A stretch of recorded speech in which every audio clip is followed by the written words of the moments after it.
Today we're going to be showcasing the brand new SR MND Kaminari that is featured on the present mic banner at the moment.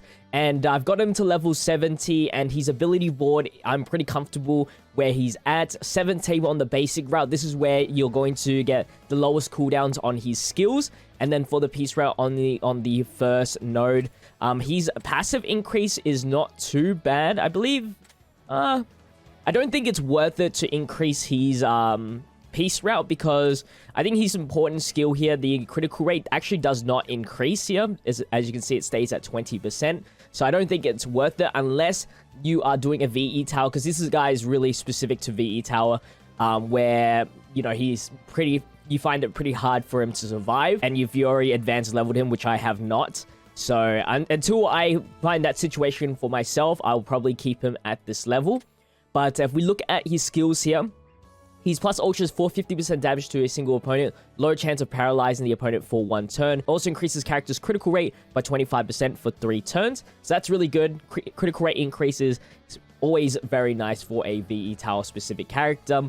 And then for his action skill, 250% damage to a single opponent, increases critical skill impact by 20% for 3 turns when used in a successful skill chain. Also has a low chance of paralyzing the opponent for 1 turn with a 4-turn cooldown. So you got the technical hit as well as the status element, which is nice.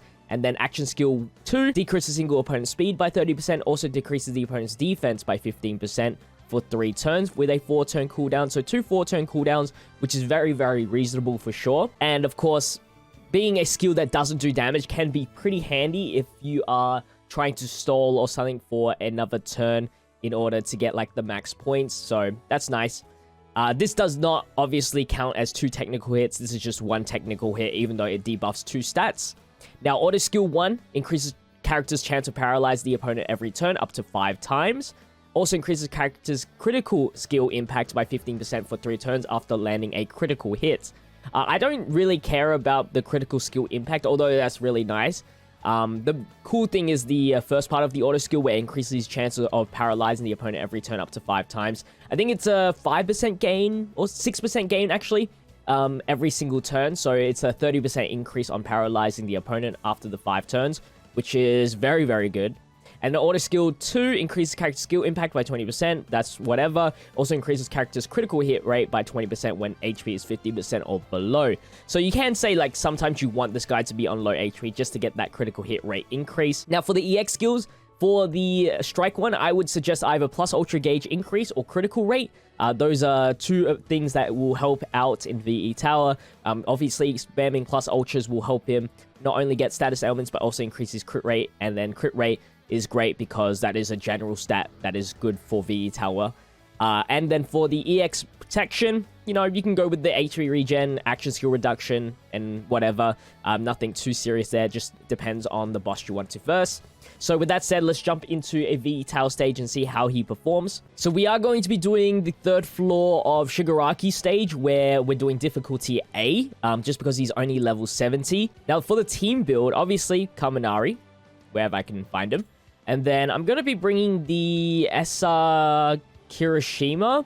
So this SR Kirishima does buff up UA students, or 1A students, 20% power, which is nice, whatever. And I needed a Taunter anyway to help us live, because obviously we are only level 70 with no advanced leveling. And just to make things interesting, we're going to bring Froppy here.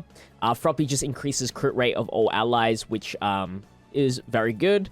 So we can always get like critical hit damage.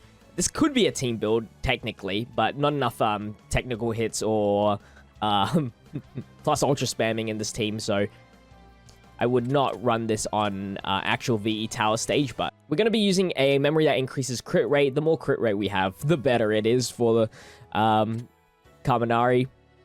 Because he has 2 technical hits, you don't have to use like Hot Pot Party or anything like that. Here's our team. Let's just jump into it and see how Kaminari performs. Obviously, we will still be looking at damage, as that is also important in some aspects.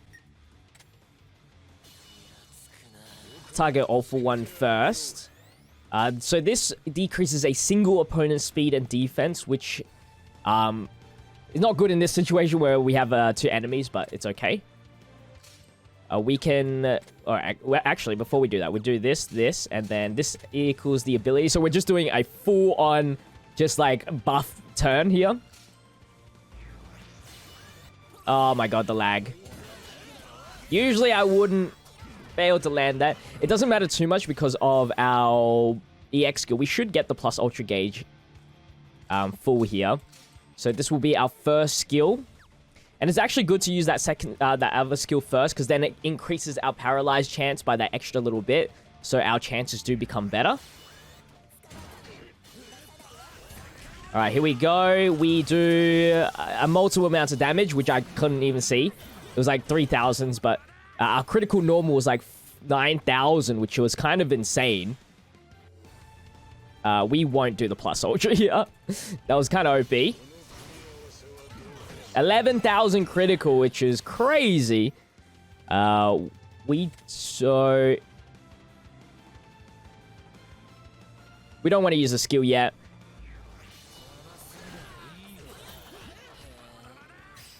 Now, we will do our very first plus ultra, and then we will taunt just in case.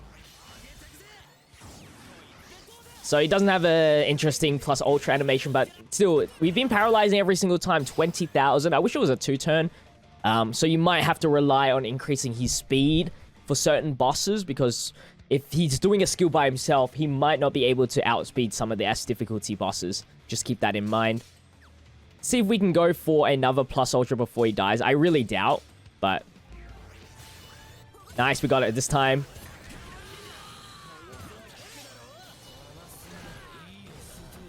And because we're always taunting, he's not getting underneath that HP restriction that we're looking for. Let's go and lower defense and do his skill one last time.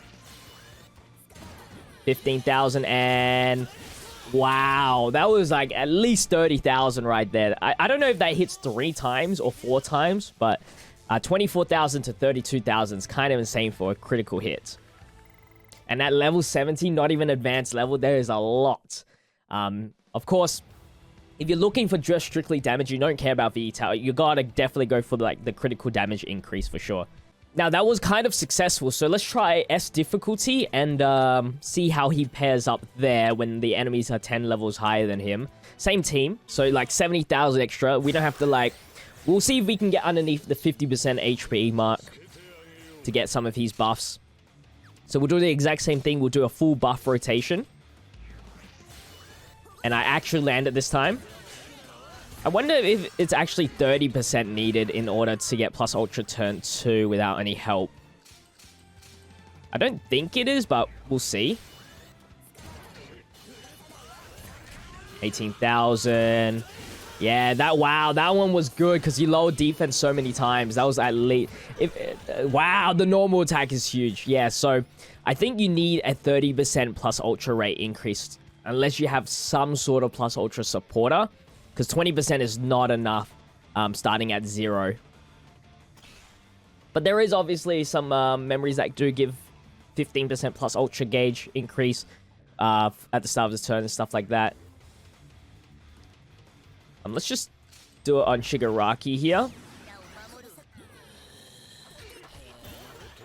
Okay, I wasn't expecting to kill there, but okay. Let's do our plus ultra. 38,000 critical. That was with no lowering defense, which was good. Plus ultra here.